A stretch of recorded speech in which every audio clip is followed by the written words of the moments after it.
ماچەوەری یەکەمی بەرنامە گفتوگۆ دەکەین هەڵبەتە ساڵانە فستیڤاڵی لاوان بۆ نووسینی ڕۆمان لەسەر ئاستی عێراق ساز دەکرێت. ئەم فستیڤاڵە لە یانێکیەتی نووسەرانی عێراقەوە ئەنجام دەدرێت کە تێیدا نووسەران لەسەر ئاستی وڵات عەرەبیەکان لەم فستیڤاڵە تا بەشدارن. جام ساڵ خۆشبەختانە نووسەرێکی کورد توانیوێتی براوەی ئەم خەڵاتە بێت. بۆ قسەکردنی زیاتر لەسەر ئەم بابەتە کە نووسەرێکی کورد بۆ تا براوەی پێنجەمین فستیڤاڵی لاوان بۆ نووسینی ڕۆمان لەسەر ئاستی عێراق لە ستۆدیۆی بەیانی کورسانی زامانویانە کە بەڕێزیان ئاریان سابیر نووسەر و هاوکات براوەی پێنجەمین فستیڤاڵی لاوان بۆ نووسینی ڕۆمان لەسەر ئاستی عێراق. سڵاو دەبێ بە خێراتی کاک ئاریان، هەڵبەتە پیرۆزبایی ئەو خەڵاتە دەکەین. دەستەکانت خۆش بێ. سپاس. ئەگەر سەرەتا پێش ئەوەی باسی ڕۆمان و هەندێک بابەتی تایبەت بە ئەدەبیات بکەین، باس لە ناوەڕۆکی فستیڤاڵەکە بکەین. فستیڤاڵەکە چی لە خۆ دەگرێت و ئەو کەسانی لەم فستیڤاڵەدا بەشدارن کێ دەبن؟ بەڵێ پێشەکی بانی جەنابەت و هاوڕێیانی پشتکامێرەوە هەموو بینەرانی خۆشەویست باش. ئەم فستیڤاڵە هەموو ساڵەیە یەکێتی نووسەرانی عێراق بڵاوی کاتەوە کە فستیڤاڵێکەیە لە شعر و ڕۆمان و شانۆ و هەروەها چیرۆکە بۆ گەنجان ئەکرێتەوە تەمەنیان لە 35 ساڵ بەخوارەوەیە. ئەم ساڵ پەریان پێەیە، ئەم ساڵ کاریان لەوە کرد کە وڵاتانی عەرەبیش بەشدار بۆیە بینیمان لە شعر لە لوبنانەوە براوە هەبوو، لە سووریاوە براوە هەبوو، هەروەها لە مصرەوە براوەیەکە بوو، لە عەمانشەوە براوەیەکە بوو لە شعرا. بەڵام ئێمە لە ڕۆمانە سێ عێراق بووین، هەمومان عێراقی بووین، بردمانەوە خەڵاتمانیان کرد. ئەم ڕۆمانە ئەم فستیڤاڵە سێ ڕۆمان لەگەڵ سێ شانۆیە لەگەڵ سێ شعر و سێ چیرۆکە ئیتر دیارە 100-200 چەندێک بەشدارە بن. لەو ئەوانەی کە بەشدارە بن سییان هەڵەبژێرن. ئەم سییانە هەموو ساڵێ لە 7/5 لە ڕۆژی ئەدیبی عێراقیە خەڵاتەکرێن. یعنی پێشەوە بە 6 مانگ بڵاوەکەنەوەڵێن کێ هەیەی مانگی 4 ئەعلانی نەتایجەکرێ، بۆ مانگی 5 براوەکان خەڵاتەکرێن. باشە، مەرجەکانی بەشداربوون لەو فستیڤاڵەدا دەبێت چی بێ؟ نووسەرێکی عێراقی، نووسەرێکی عەرەبی کە کاتێک ئاگادار دەکرێتەوە بەرهەمتان هەیە ئەتوانن بەشدار بن و مەرجەکانی بەشداربوون پێویستە چی بن؟ مەرجەکانی بۆ نمونە ئەمە ئەدەبی شەبابە، ئەدەبی گەنجان. تۆی سێرە قژەمەکە من 489 گەنجم. تا ئەم ساڵ تا 89 بوو، ئەمە ساڵێتر بۆم نییە بەشدار بم. تا 89 بوو. ئەمە وەکو دەرفەتێکە بۆ گەنجان، بۆ ئەوانەی کە لە یەکێتی نووسەران نین ئەوەی بیباتەوە. من ئێستا لە 2020 خۆم لە یەکێتی نووسەرانی عێراقم، بەڵام ئەوەی کە لە یەکێتی نووسەران نییە بۆ ئەتوانێت کە براوە بێت ئۆتۆماتیکە نەبێتە ئەندام لە یەکێتی نووسەرانی عێراق.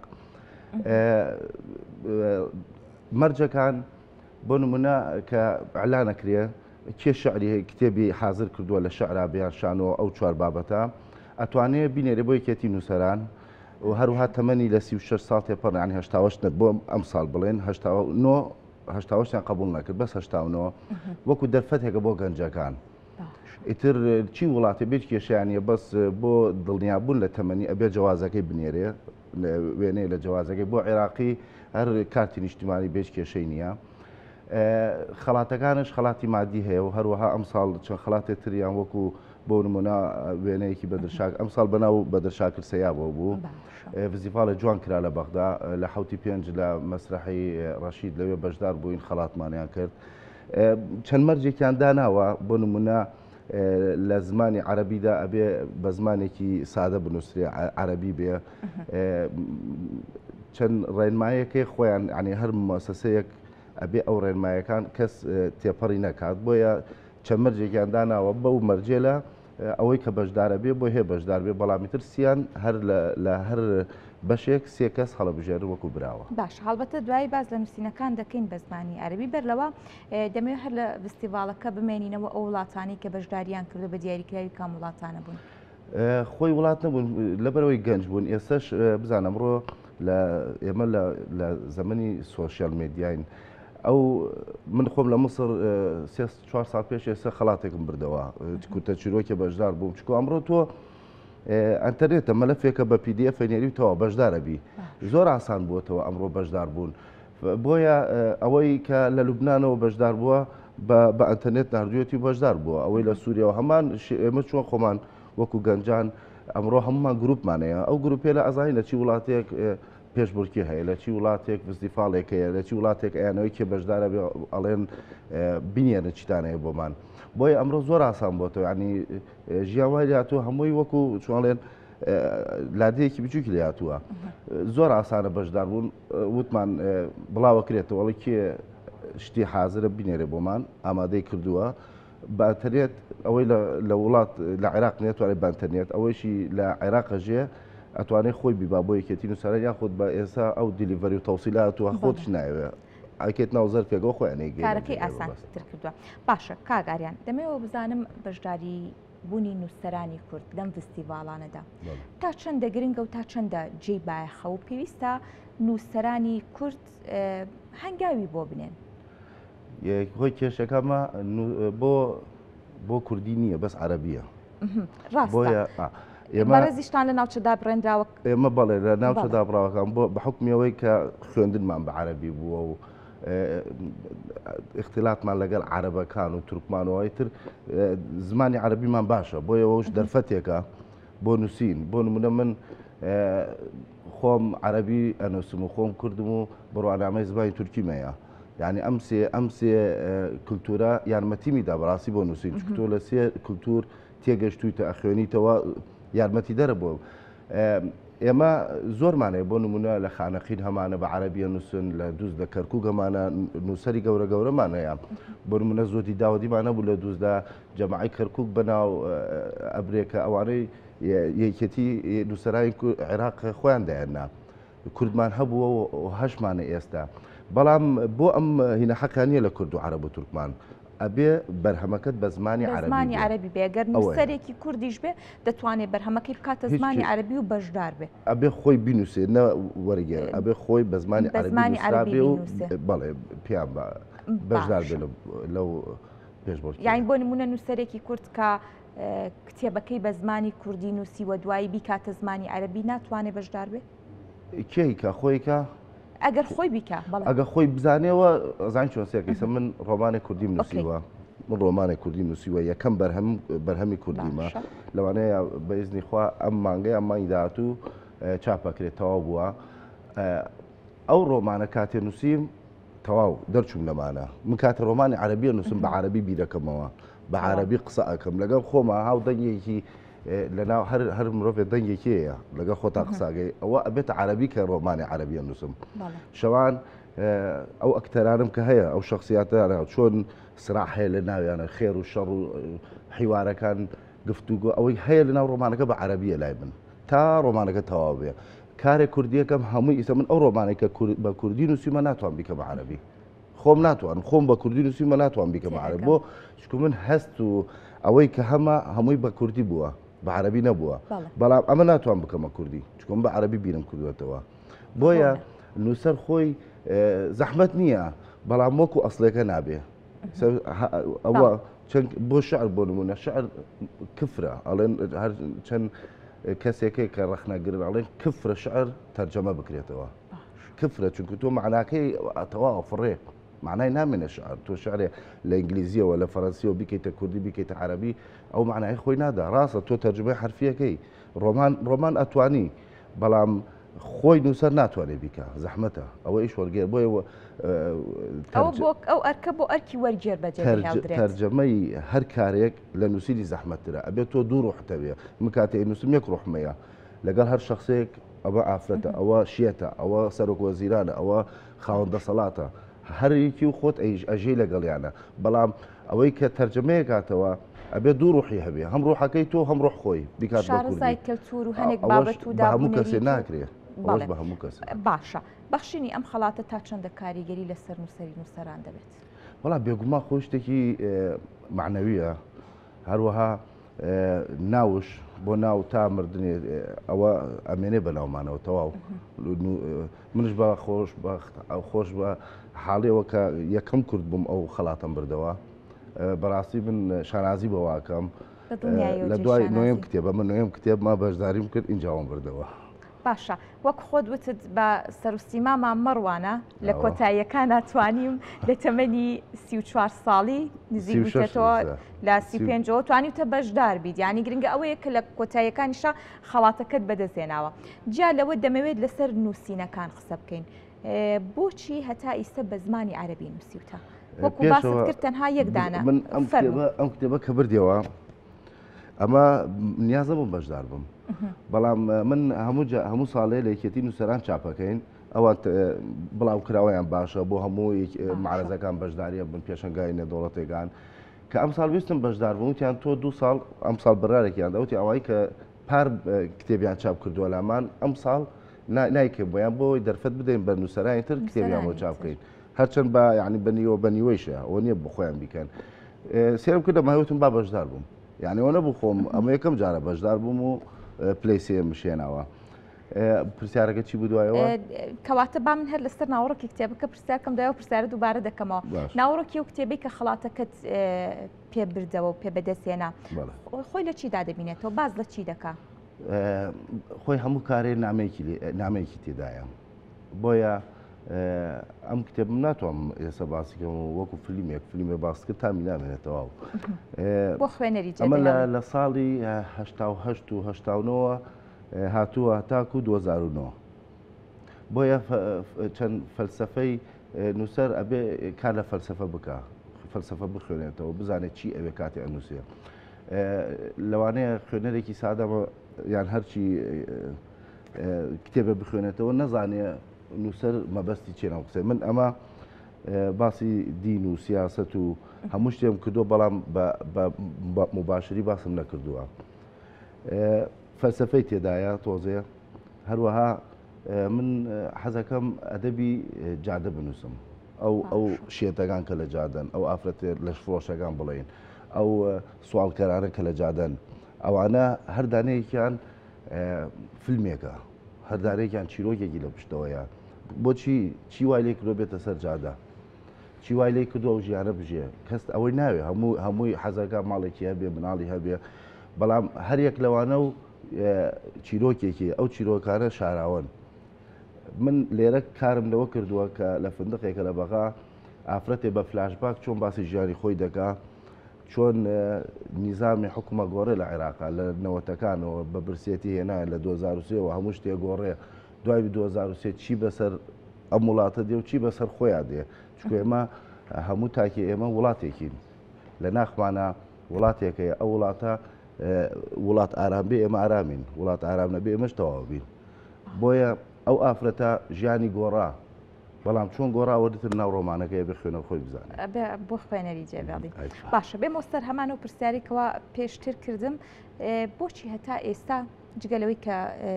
کتێبێکت هەیە بە زمانی کوردی وا بڕیارە بڵاویکەیتەوە زۆرنی کتێبەکان بە زمانی عەرەبی نووسیوە بە حکمەوەی کە ئێمە خوێندنمان بە عەرەبی بووە تا 2023 ئێمە نەمازای کوردی چییە لە ناوچە دابڕاوەکان و دوایەوە کە خۆمان بینی لەژێر دەسەڵاتی بۆ نمونە ڕژێم و ئەوەی کە دوای هات خۆمان بە عەرەبی بینیەوە ڕاستە ئێستا من کوردیە خوێنمەوە بە کوردیە نووسم بەڵام من خۆم بە فرسەتم زانی ئەو کتێبەی کە بە کوردی نووسیومە نامەکەم بۆ کووردە بەڵام ئەمەم کە بە نووسی بۆ کوردنیە بۆ عەرەباوە هەر کتێبێ سە زمانی فەرەنسیم بزانێ بە فەرەنسیە مەنووسی ئەگە بمویستایە نامەیەک بۆ فەرەنسا بنێرم ئەمە توانێت بە کوردی بنووسم بە کوردی بیر بکەم و بەڵام ئێمە کێشەی ترمان ژێنجا لە کوردیە ئەو کێشەیە زمانێکی ستاندەرمان نییە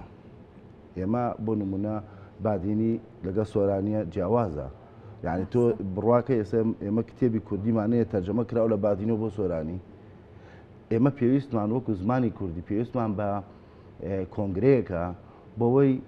قاموسێکی کوردی بخەنە پێش خوێنەر بۆ وزارەی پەروەردە بۆ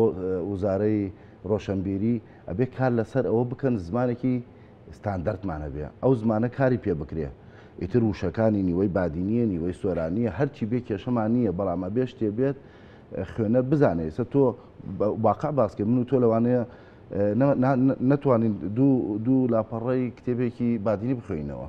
ئەمە واقعەکە ڕەنگە خوێندنەوەکەشی هێندە بە ئاسانی لی تێنەگەی زۆر چێژی نەمێنێ خوێندنەوە. زەحمەتەکەی لە چییە؟ کاری جددیمان نەکردووە، وەکو ئەوە کاری من نییە، کاری تۆش نییە، ئەوە کاری زانکۆکانەیە. ئەبێ هەر زانکۆیەک ئەوەی زانکۆی پەروەردە بێ یاخود وزارەی پەروەردە بێ، وزارەی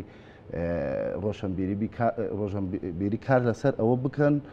زمانێکی ستاندەرد بخەنە پێش. ئیتر 10 ساڵی بوێ کێشەمە زمانی تورکی کە من تاریخی ئەدەبی زمانی تورکی بخێن 10 ساڵیان ویست تا بتوانن ئەم زمانە لە عوسمانیەوە بگۆڕن بۆ ئەم زمانی کە ئێستا هەیەە. چەند جا گۆڕیان 29 وشەیانە بوو کردیانە 24 کردیانە 27 تا ئەم وشەی لەما 10 ساڵیان ویست. باشە کەواتە ئەم گرفتە دەکرێت بڵێ گرفتێکی گەورەی بۆ نووسەران دروست کردووە؟ بێگومان چکو نووسەر وای لاتۆ کە بە زمانی سۆرانیە نووسێ بۆ گەرمیان و سلێمانیە نووسێ، کەرکووک گەرمیان سلێمانی. بۆی ئەمە کێشەیە، ئێمە پێویستمان بە زمانێکی ستاندەردە بۆ ئەوەی خوێنەر و نووسەر بۆ بەرە خوێنەر و نووسەر بزانن چیە خوێنە و چیە نووسەر. وەکو عەرەبیەکە عەرەبەیەکی مەغربی و عەرەبەیەکی عێراقی بە هەمان زمانە نووسن، زمانێکی ئەدەبیە. ئەوش بە حکمەوە کە قورئانی هەربەتیاندا و قورئان نەبوایە دەوارێ ئەوان شۆکۆی بۆ بواەن. بەڵام ئێمەوە من ڕووی دەبمەکەم لە ئەوانەی کە بەرپرسن بتوانن کۆنگرەیە ببەسن بۆەوەی زمانی کوردی بکەنە زمانێکی ستاندەرد، قاموسێکمانە بێ ئەو قاموسە نەگۆڕێ. باشە جا لەم بابەتانە کە خەڵاتەکەیشت برنەوەی خەڵاتەکەیشت لە بابەتی ڕۆمانە بێ ئەگەر تۆزێ باس لە ڕۆمان بکەین ئێستادا بە شێوەیەکی گشتی لە ئەدەبیاتی کوردیدا نووسەرانی ڕۆمان یاخود ڕۆمان چۆن دەبینن؟ کۆمەلگای کوردی خۆی کۆمەلگایکی شاعریە. کورد شعرە خوێنێت، حیکایە ڕاستەکەی حیکایەمان هەیە، بۆ نمونە چەند شیرین و فەرهادوانەمان هەیە، حیکایەن هەن. بەڵام ڕۆمان کاڵێن ڕۆمان شتێکی تازەیە لە ئەدەبیاتی جیهانیدا. بۆ 1800ەکان ڕۆمان ئیشی کاری لەسەر کراوە، بەڵام حیکایە هەبووە. حیکایە خۆمانە لەگەڵ کە مناڵ بووین دایک و باوک و چوزان پۆر و داپیرەوە هەمووی هەلە خۆیانەوە چیرۆکیان بوو بۆمان دروستە کرد بە سەعاتە ئەخەوتین. ئەوانە حیکایەن، بەڵام ڕۆمان بنەمای هەیە، ئەبێ نووسەر ببەسرێتەوە بەو بنەبایەلە. ڕۆمان کوردی خۆمان شعری لە ڕۆمان و چیرۆک بەقوترە. شاعیرمانەیە عەبدوڵڵا گۆرانە، شێرکۆبیە، کەسە زۆرن نامێ بە ناوەکان بڕۆم. شاعیرمان زۆرە، بەڵام ڕۆمانوس لە 1990ەکان تۆزێ کوردی خۆمان مەیلیدا بە ڕۆمان. بۆ نمونە قسەیەک شێ نازام ئەڵێ کە یەکەم ڕۆمانی عەرەبی ئەسڵەن کوردی بووە، نازام تا چەنە ڕاستە چکەوە کاری من نییە، من ئەکادیمی نیم. بەڵام ئێستا کاری باشەکرێ لەسەر تەرجەمەی ڕۆمانەکە. بۆ نمونە هەرزانشی ئەمە خۆم ڕۆمانی عەزیز نەسینم کڕیوە بە 2000 2 3 زۆر مهمە. من ئەم کتێبە بە 5000 بە 6000 لە پێشنگاکانی فرۆشن. تۆ ڕۆمانێک کە چاپ کراوە و بۆتە کوردی و چاپ کراوە بە 2000 3000 زۆر باشە. ئێستا خوێنەر هەیە، ئەبینم خوێنەر هەیە، بەڵام ئەو خوێنەرە نییە کە نووسەرەیەوێ. نووسەر خوێنەرێکی ئەوێ شەڕی لەگەڵ بکە، بڵێ بوات نووسی من ئەوەمەوێ، تۆ مەقسەدت چییە؟ حەزەکەم من زۆر پێم خۆشە یەکێ مناقەشەم بکە، بڵێ هەستەکەم تێگەیشتووە لە نامەکەی من لە ڕۆمانە. نووسەر ئەمڕۆ وای لاتۆ خۆی بە پارەی گیرفان خۆی بە نانی مناڵەکانی کتێب چاپەکە. تۆگە خوێنەرت بێ ئەو کتێبە بە یەک هەفتە تەواو بێ لە بازار خوێنەرەیە. چاپخانەکە خۆیان دەستی نووسەرماچەکانڵێن بە سۆرن کتێبتان بۆ چاپ بکەین. بۆیە ئەمەش گرفتێک گەورەیە. نووسەرمانەیە موچەی نییە، نووسەرمانەیە قورکراوە بەسەری نەخۆشە لە کرێچیە. ئەمانە گرفتە بۆی لەوانەیە دە کتێبی هەیە تەواوی کردووە بەرهەمی هەیە، بەڵام ناتوانێت چاپ بکە. چاپکردنش ئەمڕۆ زۆر زەحمەتە. باشە باست لە خوێنەری ڕاستەقینە کرد و ئەو خوێنەری کە بەڕاستی دەخوێنێتەوە دەچێتە ڕۆحی نووسینەکانەوە دەتوانێت ڕخنەی واقعی لەسەر نووسینی خوێنەر دروست بکات. بە بڕای تۆ ئەمە بە ئەرکی خوێنەر دەبینیت یاخود